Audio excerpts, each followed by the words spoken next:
So Greg, we now know like the extracurricular stuff that influenced you guys. What were you guys listening to like musically to influence you guys? Because as Tony pointed out when we were in a group chat earlier, the opening to Blur sounds like a Smiths song, and House is Not My Home. I hear like Beach Boys harmonies in there. Like, what were you guys into at that point? Oh man, I would say everybody throughout the course of the band all listen to different stuff. I think that's one of the reasons that those records, definitely those first three, I think, were kind of eclectic. Like, there's not like I think MFZB, I would say, is probably the closest to sounding more cohesive and uniform. Like, Waste of Mind is kind of all over the place. When I was listening to it today, I was like, man, this is like, it's not like out of place weird at times, but guys, is it the Walkaway breakdown where it goes to a reggae riff? And I was like, oh, what a cool breakdown. I forgot about this part. Yep. Yep. Like MFCB, I felt like was a little more cohesive. There was stuff that was starting to become more popular where, like I couldn't, at the time, I would get a lot of new music just from meeting kids at shows and talking to them afterwards. And like, I kept seeing kids wearing these shirts that said AFI all the time. I'm like, what the fuck is this AFI? And, had to check that out. I was like, oh, this is actually really good. Especially some of that early stuff from them was like a little more screamy, right? Before it became more melodic. And then now it's like, I don't know, they're like an EDM band now. Yeah, they've gone through a couple of different sounds. Yeah. Yeah, they were like a Bay Area punk band, and then they shifted a little more production behind them over the years. Yeah. That Refused record came out right at that time too, which was kind of, super heavy. Ali always listened to a lot of rap on the, in his earphones. I think when I went to bed, my headphone records that I would go to sleep to a lot were Pet Sounds. Yep. Yeah, you mentioned that on our we had you for the 100th episode. Pet Sounds was your the comfort food album, right? Comfort food, yeah. Yep. Mm-hmm. Well, it comes through on House Is Not My Home. Like the harmonies in that. I don't know if that was conscious or it just kind of naturally happened, but that was a record.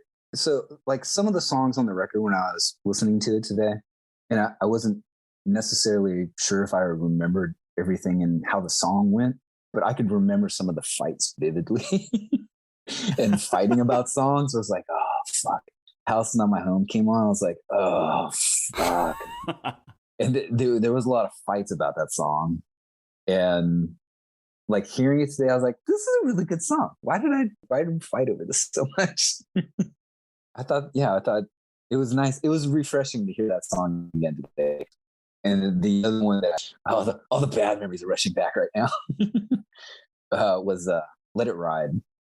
And like the whole time listening to it today, I was like, yeah, this is a whole bunch of parts that got jammed together because we couldn't fucking decide on what the direction of the song was. How often does that happen?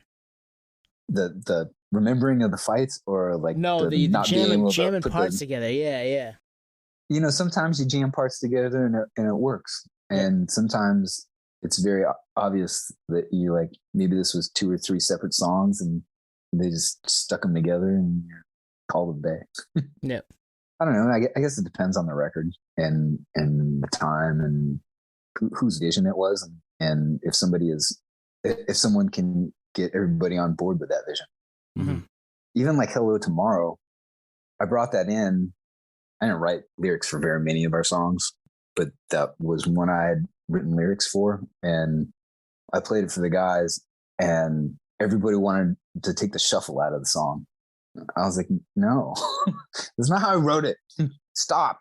And then, so, we would try things just to be like, well, let's see what it sounds like if we do it like this. And we played it straight and we played it double time. We played it ballad and we played it, 6 different ways. And I was like, yeah, see, told you, first way.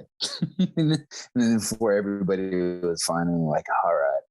You're like, guys, I did this already in my head. I know the answer. Please believe me. But yeah, there was, you get 2 singers too. and it can be like who's gonna be the guy? You know, it's a how the fucking Beatles get all this fucking personalities in the fucking band?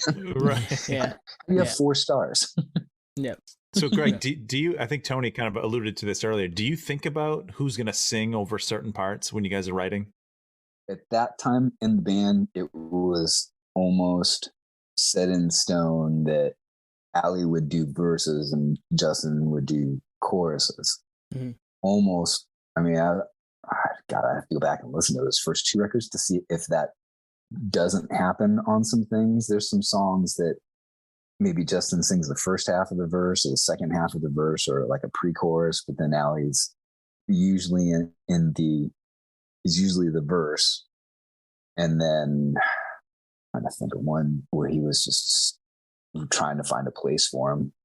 Wasted was difficult to try and find a spot for Ali. And we had the bridge break down to try and make space for him because he doesn't play an instrument. So it's like, if he doesn't rap somewhere in the song, it's like, what's he gonna do if we play this live? Go fucking sit on the side of the stage or something? Like, get a turntable. Mushrooms. He's gonna do mushrooms.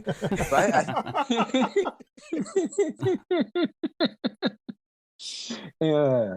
It's actually an interesting point too, because like, you know, we're all big 311 fans here. Like when SA is not doing his thing, yeah, we don't. Where does he go? He's like backstage. He's side stage. You know, it's different.